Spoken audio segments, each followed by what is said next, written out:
Radhe everybody. Let's continue our study with central theme of Srimad Bhagavatam, and today we are on the chapter 9, Superiority of Human Life. I was so excited, I wanted to see which canto we are going to enter into, and it is 5th canto, which I am going to open right now. Also, let me put some tabs around, keep them ready.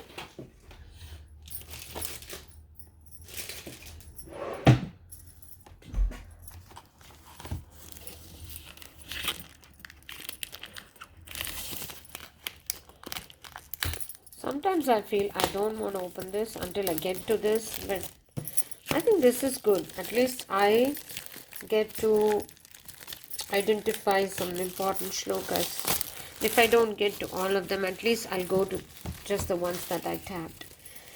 Okay, so this is the 5th canto and it looks like this.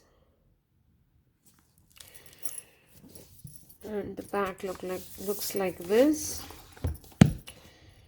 Now let's get to that verse and start there and then begin reading this.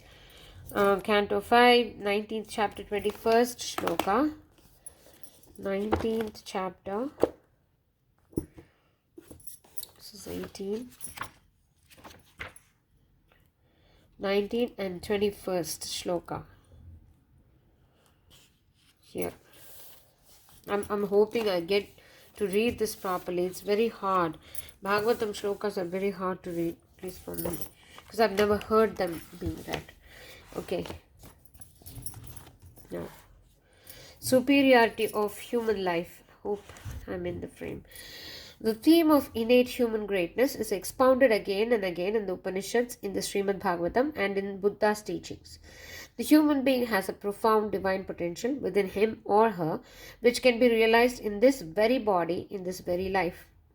The development of the spiritual paths of jnana and bhakti, providing for spiritual realization here and now, made for the devaluation of all post-mortem heaven theologies in India.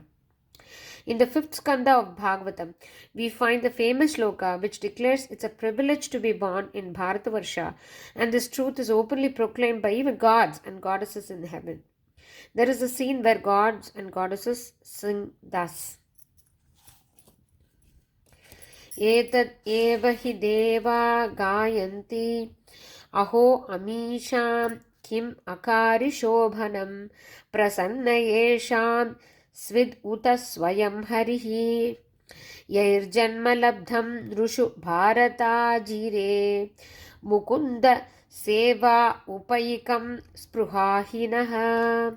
Since the human form of life is the sublime position for spiritual realization, all the demigods in heaven speak in this way. How wonderful it is for these human beings to have been born in the land of Bharatavarsha. They must have executed pious acts of austerity in the past, or the Supreme Personality of Godhead Himself must have been pleased with them. Otherwise, how could they engage in devotional service in so many ways? We demigods can only aspire to achieve human births in Bharatavarsha to execute devotional service, but these human beings are already engaged there. Sorry. This verily is what the gods say. What blessed deeds have these people done that they have achieved birth in Bharata as human beings, fit for the worship of Mukunda, the indwelling God, who seems to be pleased with them. We also eagerly desire the same. Even the demigods who have all these extra powers and who are not born as humans, they don't have human body and mind, they are feeling almost envious of people who are born in Bharatavarsha. They're saying they're engaged in bhakti, and Bharatavarsha or India is the land of bhakti. It's not bhakti, it's not a place for comforts and all sorts of bhoga. It's a yoga bhumi where yoga is practiced. Next one is 23. Here it is. Kalpayusham sthana jayad punarbhavat kshanayusham bharata भुजयोवरं क्षणेन मर्त्येन कृतं मनस्विनः सन्न्यस्य संयान्ति अभयं पदं हरेः. Better than winning this heaven for a kalpa and then being reborn on earth is the winning of a birth and living in Bharata for a kshana or a moment. For these wise people dedicate the actions done in their brief mortal life to Hari and attain the state of fearlessness at his feet. This is so motivating. A short life in the land of Bharatavarsha is preferable to a life achieved in Brahmaloka for millions and billions of years, because even if one is elevated to Brahmaloka, he must return to repeated birth and death. Although life in Bharatavarsha in a lower planetary system is very short, one who lives there can elevate himself to full Krishna consciousness and achieve the highest perfection even in this short life by fully surrendering unto the lotus feet of the Lord. Thus one attains Vaikuntha Loka, where there is neither anxiety nor repeated birth in the material body. The next verse is the 28th verse.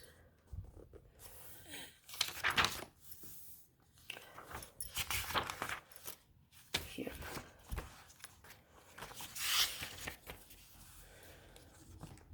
Yadatra na swarga sukhavasheshitam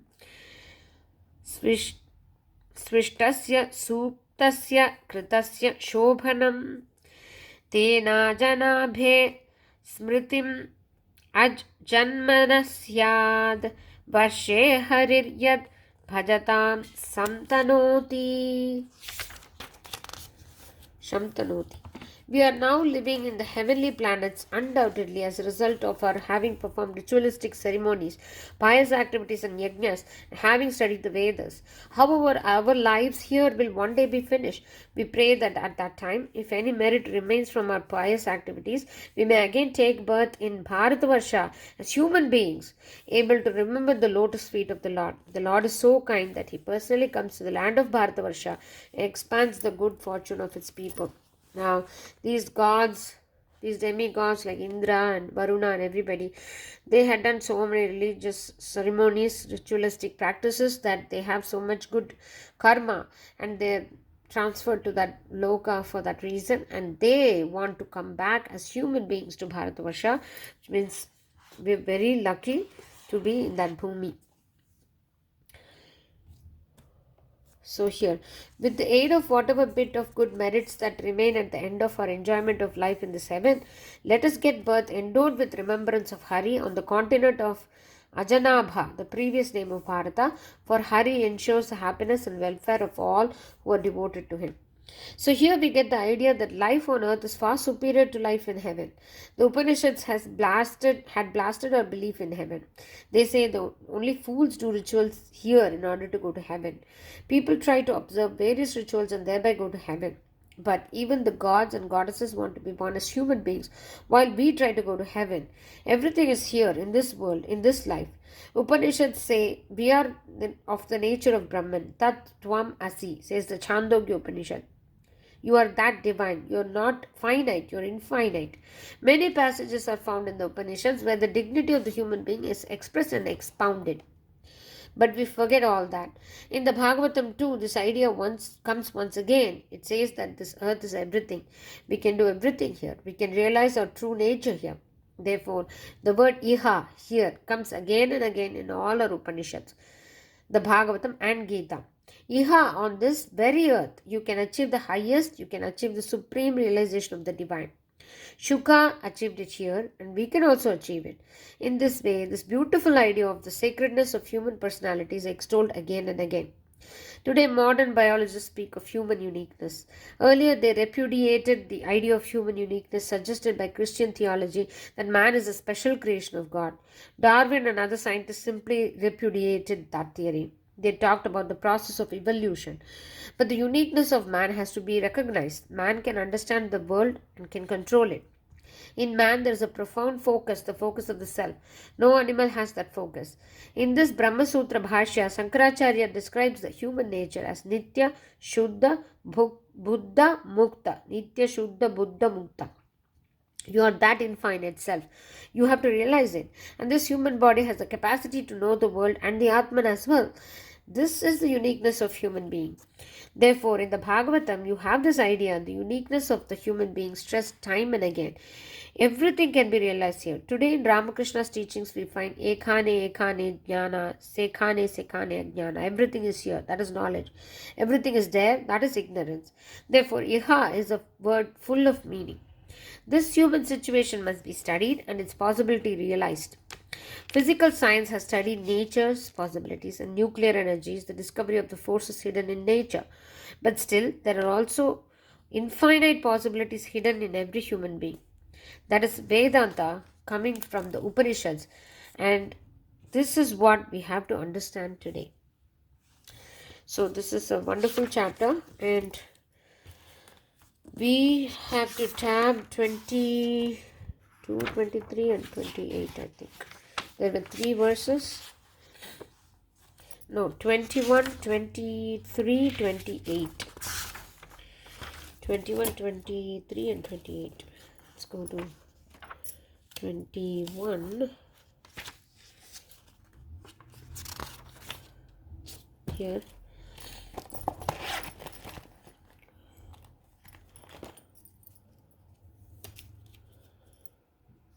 One tab. 23. Another tab. And 28.